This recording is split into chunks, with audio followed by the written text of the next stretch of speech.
Hai, anda bersama kami di Amans. Kami telah banyak menggunakan peranti Realme dan ini tidak kurang perbezaannya daripada sedia ada. Tapi, apa yang membuatkan peranti ini lebih menonjol daripada yang lain? Dan adakah Pro itu membawa sebarang makna? Ini adalah ulasan untuk Realme 7 Pro. Peranti ini memberikan pengalaman yang hampir sama sahaja jika dilihat dari segi luaran kerana ia masih mengikut reka yang boleh dikatakan diperbuat daripada plastik. Harga yang agak drastik, RM1,499, membuatkan kami tertanya-tanya sedikit. Namun, selama kami membawanya ke mana-mana, tidak memberikan sebarang isu yang kuat, kualiti bina yang baik, butang yang sangat taktil, cuma bunyinya yang agak kuat.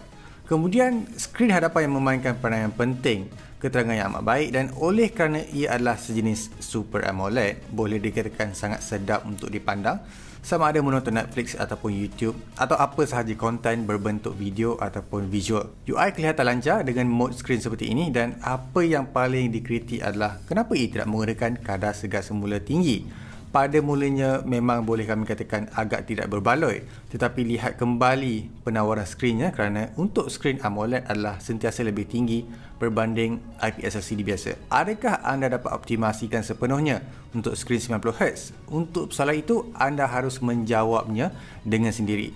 Spesifikasi Snapdragon 720G, 8GB RAM membuahkan hasil jika anda tidak kisah mendapat prestasi sederhana dan kebanyakan pengguna tidak memfokuskan sangat FPS lebih tinggi jika tidak mempunyai skrin kadar segar semula yang tinggi tersebut. Realme UI masih lagi menawarkan pengalaman yang cukup minimalis dengan ikon yang lebih warna-warni, tambahan lagi ikon-ikon yang daripada Google itu sendiri. Tetapi, tidak bermakna mereka memfokuskan secara 100%. Lihat sahajalah album, aplikasi tersedia, masih lagi menawarkan secara sendiri. Lengah masa masih lagi terasa ketika anda menggunakan butang untuk navigasi, terutamanya untuk beralih aplikasi dan membuat multitasking. Ini tidak bermakna ianya tidak cukup bagus. Malah cukup baik untuk membuat kerja-kerja multitugasan tersebut, cuma tidak cukup pantas dan ada terasa lengah masa yang membuatkan ia terasa sedikit perlahan. Prestasi permua melihatkan kadar bingkai yang sihat, tidak terlalu rendah dan tinggi pada masa yang sama. Ini menunjukkan bahawa walaupun RAM sudah cukup besar, tidak bermakna ia dapat memainkan permua dengan baik ataupun lebih lancar. Anda masih perlu mencari grafik prosesor yang lebih berkemampuan bagi memenuhi cita rasa anda jika ingin memfokuskan kepada permua. Dari segi input adalah sangat responsif kerana dapat menggerakkan view sebagaimana yang kami mahukan. Tiada kegagalan untuk mengesan pergerakan jari yang pantas seperti bermain COD Mobile ataupun PUBG Mobile.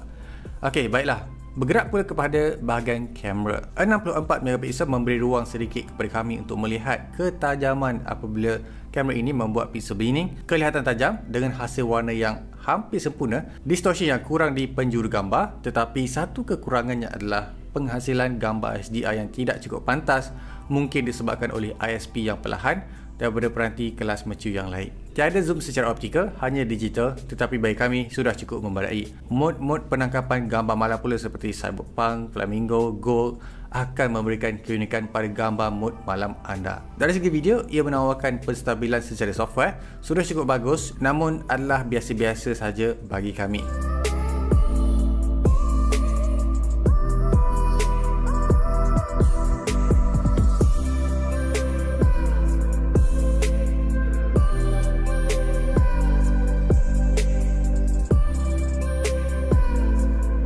Dari segi bunyinya pula, ia cukup lantang dan sedap untuk didengar. Cuma pada pendapat kami sendiri, ia kedengaran sedikit soft walaupun pada arah suara yang paling tinggi dengan bass yang agak kurang padat.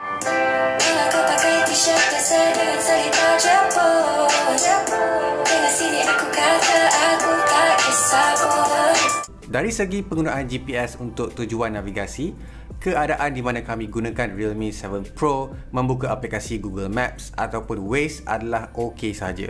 Menguji lokasi agak sedikit lambat tetapi tidak mengapa. Yang penting adalah ia tepat mengikut jalan yang kami lalui jika terlepas simpang dan mengira kembali jalan yang betul dengan cepat. Ketahanan bateri adalah sekitar 6 jam dengan segala fungsi dihidupkan seperti mod malam, Bluetooth, gaming, kamera dan sebagainya. Anda tidak perlu risau jika membawa peranti ini di permulaan hari anda dengan perasaan risau kerana ia berkemampuan untuk beroperasi sepanjang hari.